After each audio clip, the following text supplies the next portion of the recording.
हरे कृष्णा। आप सभी का स्वागत है हमारे YouTube चैनल पर। आप सभी का दिन शुभ और मंगलमय हो। भगवान श्री हरि और माता लक्ष्मी की कृपा आप सभी पर सदैव बनी रहे। मार्गशीर्ष मास यानी अघन बृहस्पति व्रत व कथा। श्री महालक्ष्मी देवी की स्थापना, विसर्जन तथा पूजा विधि। इस पूजा को करने के लिए किसी ब्राह्मण पुरोहित की आवश्यकता नहीं है। हर कोई अपनी भक्ति से पूजा कर सकते हैं। एक दिन पूर्व ही घर को गोबर से लीप ले या फिर गीले कपड़े से पोंछ लें। इसके बाद एक ऊंचे पीढ़े या चौकी पर या छोटे मेज पर बीच में थोड़े गेहूं या चावल रख का एक साफ सुथरे तांबे या पीतल के लोटे को पानी से भरकर चावल या गेहूं पर रखें। पानी में सुपारी, कुछ पैसे और दुब, दूर्वा घास डालें। ऊपर से लोटे में चारों तरफ 5 तरह के पेड़ के 5 या 7 पत्ते डालकर बीचों बीच एक नारियल रखें।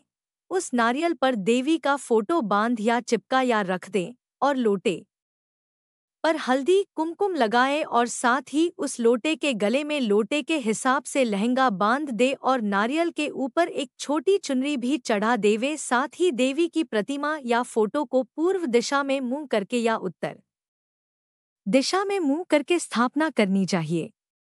इस व्रत कथा की पुस्तक में जो फोटो है उसे भी सामने रखें तथा पूजा प्रारंभ करें।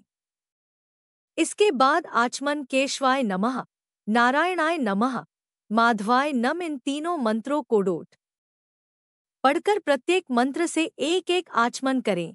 फिर गोविंदाय नमः बोलते हुए हाथ धो ले।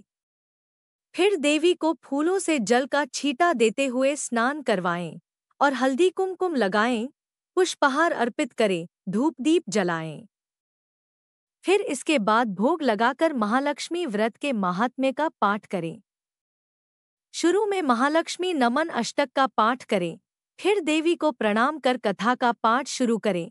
कथा की समाप्ति पर देवी की आरती उतारें तथा फिर से प्रणाम करें। रात को फिर देवी की पूजा करें, मिष्ठान का भोग लगाएं तथा गौ माता के लिए भी अन्न रखें और दूसरे दिन सुबह गौ माता को उनका हिस्सा अर्पित करें। इसके बाद परिवार के सदस्यों के साथ मिलकर भोजन करें। दूसरे दिन सुबह स्नान करके पेड़ के पत्तों को निकले और घर में अलग अलग जगह रखें। पानी को समुद्र, नदी, तालाब, कुएं या तुलसी की क्यारी में डाल दें। जिस जगह पूजा की हो वहां हल्दी कुमकुम छिड़क कर 3 बार प्रणाम करें। इसी प्रकार महीने के हर गुरुवार को करें। मार्गशीर्ष अघन मास के 4 गुरुवार हो तो चारों और 5 हो तो पांचों को इसी प्रकार पूजन करें। पद्म पुराण में कहा गया कि जो कोई भक्त हर वर्ष श्री महालक्ष्मी जी का यह व्रत करेगा उसे सुख संपदा और धन लाभ होगा। कुछ लोग इसे केसरी व्रत भी कहते हैं, परंतु इस व्रत में किसी खास रंग के परिधान की कोई जरूरत नहीं है। इसके अलावा महालक्ष्मी मंत्र, 40 आरती इत्यादि का भी पाठ करना चाहिए। श्री अघन बृहस्पति व्रत कथा या श्री महालक्ष्मी की व्रत कथा के श्रवण और पठन करने से दुख दरिद्रता दूर हो जाता है। श्री महालक्ष्मी माता की कृपा से सुख संपत्ति ऐश्वर्य प्राप्त होता है, मन की इच्छा पूरी होती है। श्री महालक्ष्मी माता के अनेक रूप तथा नाम हैं। भूतल में वे छाया, शक्ति, तृष्णा, शांति, जाति, लज्जा, श्राद्धा, कांति, वृत्ति, स्मृति, दया, तुष्टि, माता, अधिष्ठात्री एवं लक्ष्मी के रूप में स्थित है। उन्हें प्रणाम करते हैं। कैलाश पर्वत पर पार्वती, क्षीरसागर में सिंधुकन्या, स्वर्गलोक में महालक्ष्मी, भूलोक में लक्ष्मी, ब्रह्मलोक में सावित्री, ग्वालों में राधिका, वृंदावन में रासेश्वरी, चंदनवन में चंद्रा, चंपकवन में गिरजा, पद्मवन में पद्मा, मालतीवन में मालती, कुंदनवन में कुंददंती, केतकी वन में सुशीला, कदम्बवन में कदम्बमाला, राजप्रसाद में राजलक्ष्मी और घर घर में गृहलक्ष्मी इन विभिन्न नामों से पहचानी जाती है। इस तरह सर्वथा चारों और सर्वभूत में सुपरिचित माता श्री महालक्ष्मी की यह कथा है। अब हम इसका श्रवण पठन करेंगे। भारतवर्ष के सौराष्ट्र देश में द्वापर युग की यह कहानी हुई है। सौराष्ट्र में उस समय भद्रश्रवा नाम के राजा थे। वे बड़े पराक्रमी राजा थे। 4 वेद, 6 शास्त्र, 18 पुराणों का उन्हें ज्ञान था। उनकी रानी का नाम सुरत चंद्रिका था। रानी दिखने में सुंदर और सुलक्षणा थी तथा पतिव्रता थी।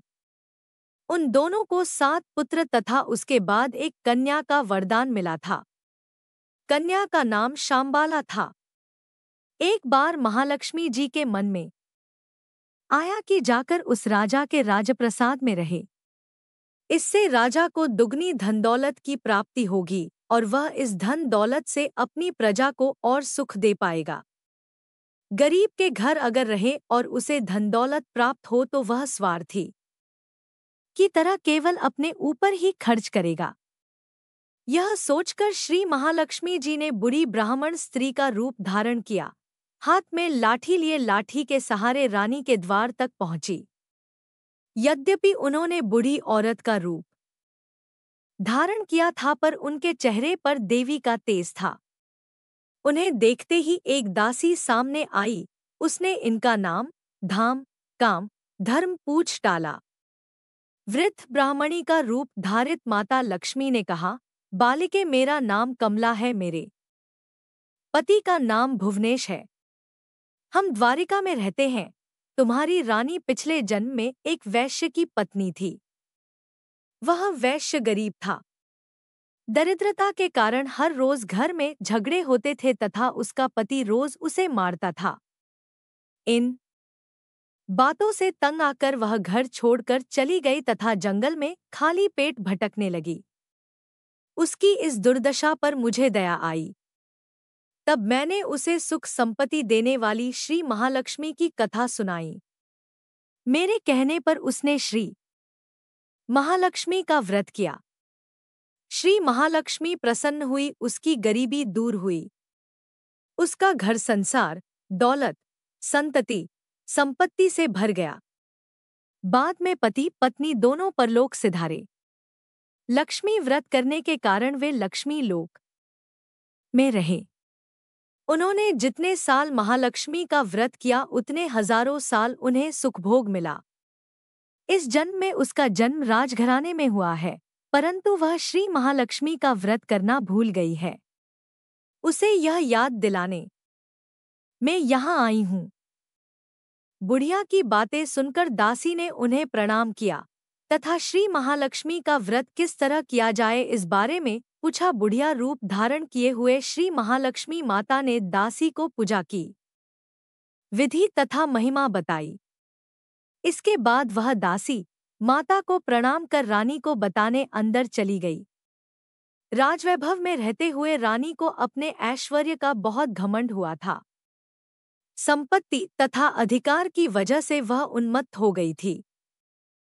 दासी द्वारा बताई गई बुढ़िया की बातें सुनकर वह आग बबूला होकर राजद्वार पर आकर बुढ़िया रूपी श्री महालक्ष्मी पर बरस पड़ी। उसे यह मालूम नहीं था कि श्री महालक्ष्मी माता बुढ़िया का रूप धारण किए द्वार तक आई है, परंतु रानी का इस कदर रूखा बर्ताव तथा अपना अनादर देखकर माता ने वहां ठहरना ठीक न समझा। वे वहां से चल पड़ी। उसे यह मालूम नहीं था कि श्री महालक्ष्मी माता बुढ़िया का रूप धारण किए द्वार तक आई है, परंतु रानी का इस कदर रूखा बर्ताव तथा अपना अनादर देखकर माता ने वहां ठहरना ठीक न समझा। वे वहां से चल पड़ी। राह में उन्हें राजकुमारी शांबाला मिली। उन्होंने शांबाला को सारी बात बताई। शांबाला ने अपनी ओर से श्री महालक्ष्मी माता से क्षमा मांगी। माता को उस पर दया आई। उन्होंने शांबाला को श्री महालक्ष्मी व्रत के बारे में बताया। उस दिन अघन मार्गशीर्ष माह का पहला गुरुवार था। शांबाला ने परम श्रद्धा से श्री महालक्ष्मी का व्रत रखा। फलस्वरूप राजा सिद्धेश्वर के सुपुत्र मालाधर से उसका विवाह हुआ। वह धन दौलत, ऐश्वर्य, वैभव से मालामाल हो गई। पति के साथ ससुराल में आनंद से दिन बिताने लगी। इधर श्री महालक्ष्मी का रानी पर प्रकोप हुआ। फलस्वरूप राजा भद्रश्रवा का राज्य एवं राजकारोबार नष्ट हो गया।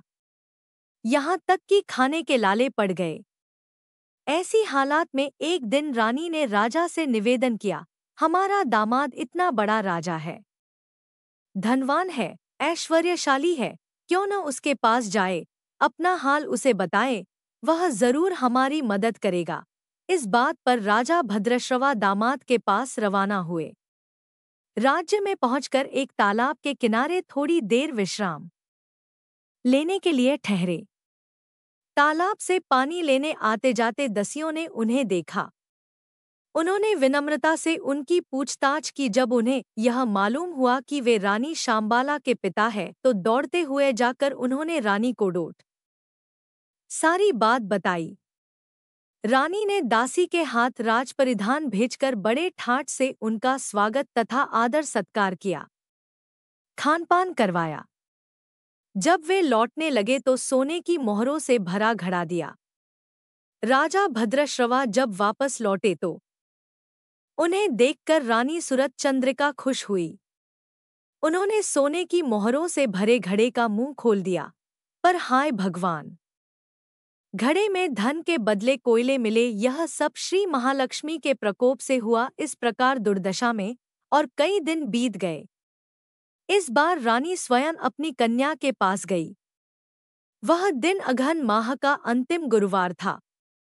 शांबाला ने श्री महालक्ष्मी का व्रत किया, पूजा की, अपनी माता से भी व्रत करवाया।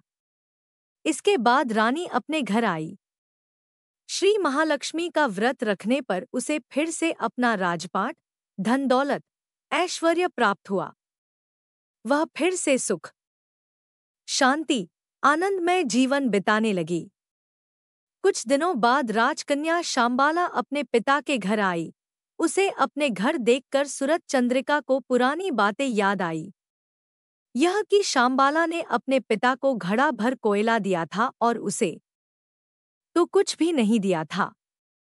इसी कारण शांबाला को पिता के घर आने पर उसका कोई आदर आतिथ्य नहीं हुआ, बल्कि अनादर हुआ। पर उसने इस बात का बुरा नहीं माना। अपने घर लौटते समय उसने पिता के घर से थोड़ा नमक ले लिया। अपने घर लौटने पर उसके पति ने पूछा, अपने मायके से क्या लाई हो? इस पर उसने जवाब दिया, वहां का सार लाई हूं। पति ने पूछा, इसका मतलब क्या हुआ? शांबाला ने कहा, थोड़ा धीरज रखे, सब मालूम हो जाएगा। उस दिन शांबाला ने सारा भोजन नमक डाले बिना बनाया और परोसा। पति ने खाना चखा।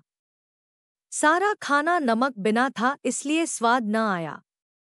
फिर शांबाला ने थाली में नमक डाला, इससे सारा भोजन स्वादिष्ट लगने लगा। तब शांबाला ने पति से कहा, यही है वह मायके से लाया हुआ सार। पति को उसकी बात सही लगी। फिर वह दोनों हंसी मजाक करते हुए भोजन करने लगे। कहा गया है कि इस तरह जो कोई श्रद्धा भाव से श्री महालक्ष्मी की पूजा करे उसे माता की कृपा प्राप्त होती है, सुख, संपत्ति, शांति प्राप्त होती है, सभी मनोकामनाएं पूरी होती है। परंतु यह सब प्राप्त होने पर माता की पूजा को भूलना नहीं चाहिए। हर गुरुवार को व्रत पाठ अवश्य करना चाहिए। इस तरह श्री महालक्ष्मी की महिमा भक्तों की मनोकामना पूरी करती है। इस प्रकार श्री अघन बृहस्पति व्रत कथा या श्री महालक्ष्मी की गुरुवार की कथा संपूर्ण होती है। अब लक्ष्मी चालीसा सुनिए। मातु लक्ष्मी करी कृपा करो हृदय में वास, मनोकामना सिद्ध कर पुरवहु मेरी आस। सिंधु सुता विष्णु प्रिय नत शिर बारंबार, रिद्धि सिद्धि मंगलप्रदे नत शिर बारंबार टेक। यही मोर अरदास, हाथ जोड़ विनती करूं, सब विधि करो सुवास। जय जननी जगदम्बिका स्वलम सिंधु सुता मैं सुमिरो तोही। ज्ञान बुद्धि विद्या दो मोही, तुम समान नहीं कोई उपकारी। सब विधि पुरबहु आस हमारी। जय जय जगत जननी जगदम्बा, सबके तुम ही हो स्वलंबा, तुम ही हो घट घट के वासी। विनती यही हमारी खासी जग जननी जय सिंधु कुमारी। दीनन की तुम हो हितकारी विनवो नित्य तुम्ही महारानी। कृपा करो जग जननी भवानी। केही विधि स्तुति करो तिहारी। सुधी लीजय अपराध बिसारी कृपा दृष्टि चितवो मम ओरी। जगत जननी विनती सुन मोरी ज्ञान बुद्धि जय सुख की दाता। संकट हरो हमारी माता क्षीर सिंधु जब विष्णु मथायो। 14 रत्न सिंधु में पायो 14 रत्न में तुम सुखरासी। सेवा कियो प्रभु ही बनी दासी जब जब जन्म जहां प्रभु लीन्हा। रूप बदल तहें सेवा कीन्हा स्वयं विष्णु जब नर तनु धारा। लीन है अवधपुरी अवतारा तब तुम प्रकट जनकपुर माही। सेवा कियो हृदय पुलकाही अपनायो तो ही अंतर्यामी। विश्व विदित त्रिभुवन की स्वामी तुम सब प्रबल शक्ति नहीं आनी। कहे तक महिमा कहो बखानी मन क्रम वचन करे सेवकाई। मन इच्छित वांछित फल पाई तजी छल कपट और चतुराई। पूछही विविध भांति मन लाई और हाल मैं कहूँ बुझाई। जो यह पाठ करे मन लाई ताको कोई कष्ट न होई। मन इच्छित फल पावे फल सोई त्राही त्राही जय दुहख निवारिणी। त्रिविध ताप भव बंधन हारिणी जो यह 40 पढ़े और पढ़ावे। इसे ध्यान लगाकर सुने सुनावे ताको कोई न रोग सतावे। पुत्र आदि धन संपत्ति पावे। पुत्रहीन और संपत्ति हीना। अंधा बधिर कोढ़ी अति दीना विप्र बोलाए के पाठ करावे। शंका दिल में कभी लावे पाठ करावे दिन 40। ता पर कृपा करें गौरीसा सुख संपत्ति बहुत सी पावे। कमी नहीं काहू की आवे 12 मास करे जो पूजा। ते ही सम धन्य और नहीं दूजा प्रतिदिन पाठ करे मन माही। उन सम कोई जग में नाहिंग बहुविधि क्या मैं करौन बढ़ाई। ले परीक्षा ध्यान लगाई करी विश्वास करें व्रत नेमा। होई सिद्ध उपजय उर प्रेमा जय जय जय लक्ष्मी महारानी। सब में व्यापित जो गुण खानी तुम्हारो तेज प्रबल जग माही। तुम सम को दयाल कहूँ नाही मोही अनाथ की सुधि अब लीजे। संकट काटी भक्ति मोही दीजे भूल चूक करी क्षमा हमारी।